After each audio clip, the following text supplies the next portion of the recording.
Sekarang kalau Anda tanya, amalan takwa itu apa? Pertama sholat. Sholat, Pak. Makanya ketika Allah memaksa kita untuk sholat dengan hukum wajib, sebetulnya bukan ingin membebani, Pak. Saya sering sampaikan kalimat ini. Kalau orang paham hikmah sholat, dia akan tunggu dan rindu dengan sholat. Karena tahu setiap menunaikan sholat bukan beban kewajiban, bukan bebannya. Allah nggak butuh dengan ruku Anda. Dan Allah tidak butuh dengan sujud kita. Kita yang butuh dengan sholat kita. Makanya ketika ada orang bertanya, ya Allah kenapa sih mesti sholat? Maka Allah perdengarkan di setiap telinga kita. 24 jam tak berhenti. Ya, telinga bahasa Arabnya udhun. Jamaknya disebut azan. Maka ada azan yang dikumandangkan setiap hari. 5 kali dalam setiap pergantian waktu. Subuh ganti ke siang, zuhur, azan lagi. Ganti ke asar, azan. Ganti ke maghrib, azan. Bahkan mau malam pun masih azan. Diperdengarkan. Yang paling dahsyat, azan tidak pernah dalam waktu bersamaan semuka bumi. Selalu ada perbedaan. Tanah kusir azan, tiba-tiba Jakarta sana azan. Jakarta selesai masuk Tangerang azan. Tangerang azan sampai ke Serang azan. Serang azan selesai Banten, Pandeglang azan. Terus, ternyata semuka bumi 24 jam azan tidak pernah berhenti. Apa itu azan? Bukan sekedar panggilan. Tapi kalimat yang ingin disampaikan pada setiap orang yang mempunyai telinga dan pendengaran. Azan. Ketika diperdengarkan, ada syahadat. Allahu Akbar, Allahu Akbar. Makanya tidak sedikit ada orang-orang itu, Pak Ibu sekalian, masuk Islam karena dengar azan. Dulu pernah ada orang, cuma nonton dia kuliah tuh di luar negeri. Ya. Kemudian di flatnya itu, bukan cuma orang Islam. Ada temannya non-muslim. Yang muslim ini bagus nih, bisa dibiasakan. Dia terbiasa dengan hal-hal islami. Bahkan tayangan TV pun dia putar yang channel One itu dari Mekah. Tentang sholat, baca Quran. Ini bisa kita biasakan. Ke kantor, kalau sedang senggang baca mushaf, baca hadis. Mungkin bagi sebagian orang, dengan izin Allah dapat hidayah. Lewat kebiasaan kita. Begitu sedang membuka tayangan itu, muncullah sedang sholat isya. Tayangan persiapan sholat isya langsung dari Masjidil Haram. Yang non-muslimnya tiba-tiba datang. Yang muslim itu cuma iseng nanya begini. Kawan, menurut kamu, berapa jumlah orang yang ada di masjid itu? Temannya bilang begini. Ya, mungkin 1000, 2000 lah. Ya. Apa jawab yang si muslim ini? Ada di sana sekarang setidaknya 500.000 orang. Sebelum dilakukan perluasan. 500.000 orang. Pertanyaan kedua, perhatikan kalimatnya. Menurut kamu, berapa lama waktu yang dibutuhkan untuk membuat mereka semua rapi seketika? Dia berpikir sejenak, kemudian dia jawab.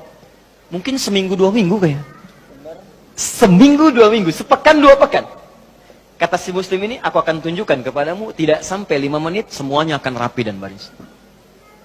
Kata yang kawan tadi, mustahil, gak bisa itu. Tadi kan, rasionalitasnya jalan. Ketika rasio sudah mulai jalan, maka mudah bagi Allah memberikan hidayah dan hikmah kepada jiwanya. Maka seketika, kata temannya yang muslim, sekarang coba lihat. Begitu qamat, Allahu Akbar, Allahu Akbar. Wah, sudah. Yang tawaf berhenti semua. Yang tadinya duduk, berdiri semua. Siap. Bingung temannya. Wah, jangan dulu, jangan dulu bingung. Lihat dulu nih. Begitu sudah imam yang mengatakan, Istawu, istaqimu. Wah, semua rapi. Saat takbir, Allahu Akbar. Semua angkat tangan takbir. Maka apa respon yang non-muslim ini? Dia katakan kepada yang muslim, tolong tunjukkan kepadaku bagaimana caranya masuk Islam. Karena ini bukan agama buatan manusia. Hidayah. Ada orang nonton sholat isya, masuk Islam. Ada orang sudah Islam, gak mau sholat isya. Orang udah qomat nunggu dekat subuh. Jadi bisa jadi asbab hidayah. Dan yang paling menarik begini Pak, kadang dalam keseharian, kenapa cuma Anda yang dengar azan? Kenapa Anda yang lihat, Anda pulang kerja, bisa kan lewat jalan lain. Tapi kenapa Anda bisa melewati orang sholat? Kok bisa melihat orang ke masjid? Kok tiba-tiba lewat ke tempat masjid yang sedang azan? Itu kan hidayah. Sebetulnya Allah sedang jemput kita. Ketika Anda bertanya, kenapa kami sholat ya Allah? Dijawab lagi di suara azan. Hayya 'alas shalah. Kenapa sholat ya Allah? Teruskan. Hayya 'alal falah. Tuh, falah. Sukses dan bahagia. Ketika engkau bertanya, kenapa kami mesti sholat? Aku jawab, kata Allah, suara muadzin tuh. 24 jam aku perdengarkan padamu. Tanpa putus. Supaya kamu bahagia. Supaya kamu senang. Supaya kamu lancar. Supaya kamu gak punya masalah. 24 jam. Kalau sekali diingatkan, belum sadar, mungkin wajar. 24 jam diingatkan, gak sadar-sadar. Anda manusia bukan. 24 jam. Datang terus, kedengaran terus. Gak sadar juga. Perlu apa lagi? Di sekarang yang salah siapa? Jangan lagi Anda salahkan Allah. Ya Allah, kenapa saya mesti begini? Why me ya Allah? Why not, kata Allah. Kamu saya kasih nggak diambil-ambil. Makanya kalau kita sadar, cara berpikirnya begini, sholat membuat kita bahagia, maka semua orang akan menunggu waktu sholat. Karena itu ketika Anda punya masalah, kalimat sholat itu ketika disebutkan di Quran, bersanding dengan solusi. Quran surah kedua ayat 45. Wasta'inu bis-sabri was. Kalau engkau punya masalah, kata Allah, maka minta kepadaku. Sabar terima masalahnya, karena semua orang punya masalah. Bukan Anda saja, kata orang, semua orang hidup punya masalah. Perhatikan Quran surah kedua ayat 155. Walanabluwannakum bisyai. Semua orang yang hidup, kata Allah, aku akan uji dengan persoalan. Diuji dengan masalah. Masalah ini aku turunkan, bukan ingin membuat hidupnya bermasalah. Perhatikan bahasa Qurannya. Tapi ingin meningkatkan kualitas hidupnya. Sebab kalau hidup nggak ada ujian, kualitasnya nggak meningkat. Anak SD itu masuk SMP, kalau sudah lewat ujian. Harus diuji, supaya kadar keilmuannya bisa diketahui layak untuk masuk SMP. Kalau nggak ada ujian, nggak ketahuan peningkatan ilmunya. SMP ke SMA ada ujian. Jadi kalau tahap yang sederhana saja ada ujian, apalagi hidup yang begitu kompleks, pasti ada ujian. Di cara berpikirnya jangan salah. Ketika sedang punya masalah, sesungguhnya Allah sedang akan meningkatkan kualitas hidup kita. Semakin tinggi ujian, artinya kita akan semakin meningkat dengan kuat. Karena orang besar itu nggak akan diuji dengan ujian kecil. La yukallifullahu nafsan illa. Jadi kalau Anda hadir sekarang di pengajian ini, sedang punya masalah berat rasanya, maka berbahagialah. Artinya, Anda akan diangkat setinggi-tingginya oleh Allah, karena ujian yang diturunkan, ujian yang disetarakan dengan kemampuan Anda. Itu poinnya.